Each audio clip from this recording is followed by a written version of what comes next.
Good morning, Keith Tebow from FRCMedia. Thank you for joining us today.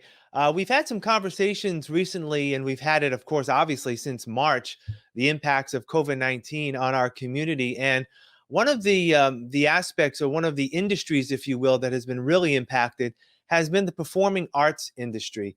And yesterday, if you happen to watch us, we spoke with Patrick Norton from the Narrows Center of the Arts in Fall River.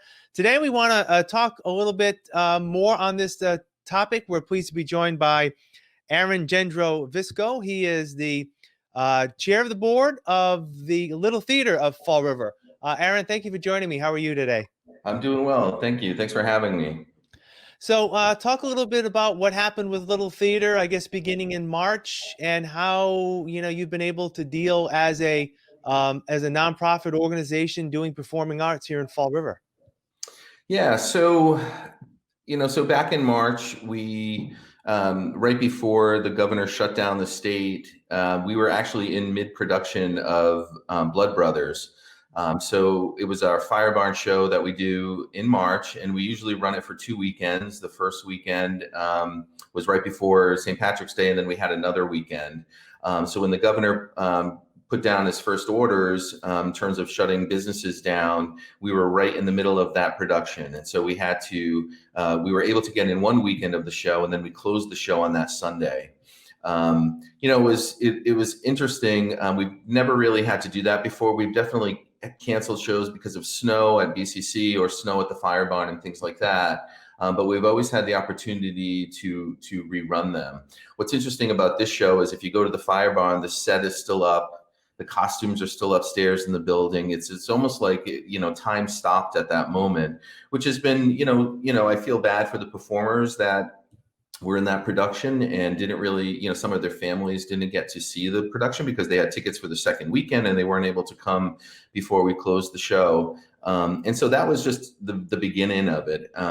And then from there, typically we have a season that includes both the Fire Barn, where we do shows that theater holds about 100 people, but we also have our main stage productions at BCC. And so we made the decision pretty early on in the spring, knowing how the virus was picking up in this area, to cancel the rest of our season, which would have gone through August at the Fire Barn. Our hope was that we would be able to start doing productions in the fall. And so we started as a board, because we were continuing to meet, we started to think about what that would look like. And it became very clear that there was too much gray in both what we were hearing about, the governor reopening live performances, and in our ability to kind of meet the needs of the guidelines that were set forth. And so, recently the governor started to talk about opening indoor performances up again. And so as a board, we started to get excited that we might be able to start, doing performances again, even if it was just at the Fire Barn at half capacity, which would still hold about 50 people, which, is a nice intimate arena to see a production. But the next day after our board meeting, Fall River went back into the red. And so it's really been a struggle to figure out what live performance looks like, for the rest of this year, and now even moving into 2021. It's hard for us to plan a subscription season. We don't want to collect monies that we're going to have to refund to our subscribers. So it's definitely been a challenge. We've been really fortunate. We have a corporate sponsor, Bank 5 in Fall River, has been a tremendous partner with us. They typically have supported us and supported our productions. They agreed to continue to do that for this year, despite the fact that we had canceled half of our season. And so that has been really helpful, for us, because we own a building. So we have bills to pay, even though we're not doing productions and collecting ticket monies.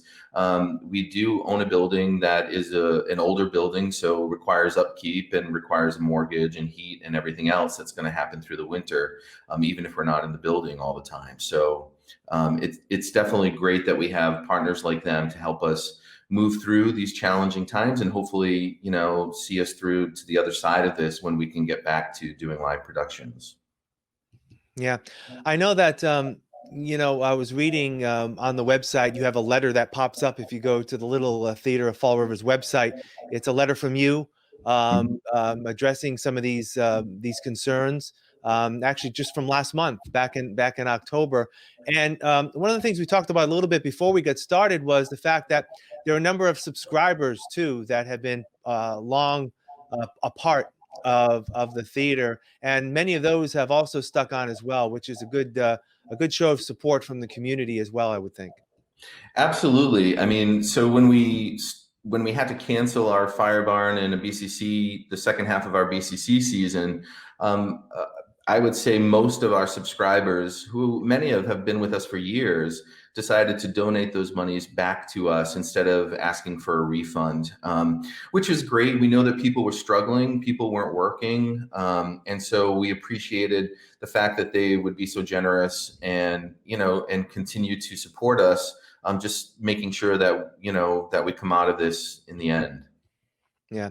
One of the things that, in speaking again with Patrick Norton at the Narrows, he had a great line in saying that, the performing arts industry and, those that, host live events, they were the first to shut down, and they're going to be the last to come back just Yeah. because it's an audience driven industry, if you will. I want to talk a little bit about any plans of doing things virtually. Mhm. A lot of people, a lot of organizations have had to adapt. I'm doing my interviews with you virtually right now. Is there any plans for a little theater to try to provide some content and some entertainment for subscribers and others virtually? Absolutely. So, um, as this started to evolve and we realized that we wouldn't be able to have a live production this fall, we started to record some virtual content that we're going to be putting on the web. It'll be a Facebook live event.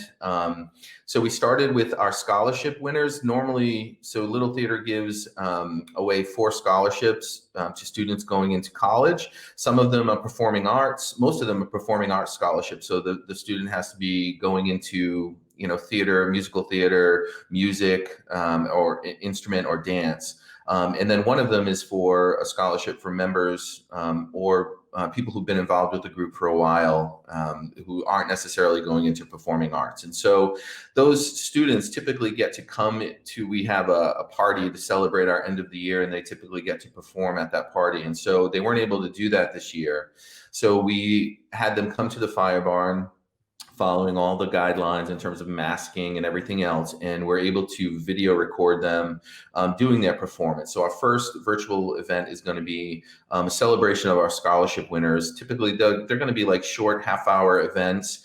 And then we're planning some virtual cabarets. So the first one will be President's Pick, because so they're giving me the opportunity to pick, songs or numbers from shows that I've either directed or that I've been a part of in the group. And that will be follow the scholarship winners show. And then we're thinking about what to do after that. So our goal is to put out a series of events that our subscribers, our members, just the general public will be able to log into and to enjoy some live content. I'll tell you, I didn't really know how much I missed hearing live music until we started to record these cabarets, and it literally brought tears to my eyes to hear some of these people who I've worked with come back and to have a piano player there and sing their hearts out. I mean, it's something that as a community I think is really missing, and I think people are feeling that. So we're happy to start to think about how we can deliver some virtual content. We're also looking to, the good thing is that many of these theater houses that have the rights to different musicals and such are offering live streaming platforms now. And so before, you really couldn't do that. They didn't want you to host put your videos out onto the web for people to see. And so now they're actually offering packages where they have a whole platform where they'll handle the ticketing and et cetera for that live event. So we're looking into different shows that would allow us to have a live streaming performance for a weekend, probably in the early winter, maybe in the February timeframe. And again, following guidelines. There are shows out there where we can keep actors separated. We can have people wear masks until it's time to sing. We're trying to think about all of those things to keep our actors safe. But the good thing is there's no audience in front of them, and so we can kind of manipulate that a little bit and be able to have the audience stay home and keep them safe, but still enjoy those live performances. So we're definitely looking at how we can now move into this streaming world, which it is more cinematography. So we also got to think about cameras and those kind of things and how we would put together a show. It definitely changes how you think about the performance and think about it with a new perspective for the camera lens. So we do have some younger people in our group who are really passionate about cinematography and doing these kind of performances. And so we're using their talents. It's in time, that they can step up and help, some of us who are older in this group to kind of understand that medium a little bit so that we can make sure that these performances are, still quality theater that we would be proud of putting out there in the public. So I would also hope that while some of these streaming events, which they, will be made widely available to the community at large, will also be an opportunity for a little theater to, ask for some donations and maybe ask for some subscribers to try to get you back on your feet when things do come back to normal. When that does happen, Aaron, are you expected to hopefully be able to just pick up where you left off, or is there going to be a transition period? I guess a lot's going to depend on finances, right? Absolutely. I mean, we're very lucky. Little theater's been around for 80 plus years in the city. So we're lucky in that we have monies, available to us, that will keep us afloat for a while. Like I said, Bank 5 has continued their support of our organization, which, is above and beyond anything we could have asked for. There are grants that are available to nonprofits in the state. And so we've applied for those, which will provide some financial support because we are, again, we're not making money like we would have. So there's definitely losses there. And we'll need that to help pay for the rights, pay for musicians, those kind of things that we would rely on our subscribers and our ticket sales to help support. So we're looking at, I think there's going to be a transition. I think that COVID has probably changed the way that we'll kind of look at a season. We don't know when this is going away, if it will ever go away. I think that there'll be a different way that we can put together our subscription season. And our hope is it would be great if we could just go back and pick up. We're ready to pick up and start doing theater again. I mean, people are looking for something to do. Most of our members are just waiting for a time that they can come and audition and we can start working on a show. It's what everybody wants to do, but we just want to make sure that we do it safely.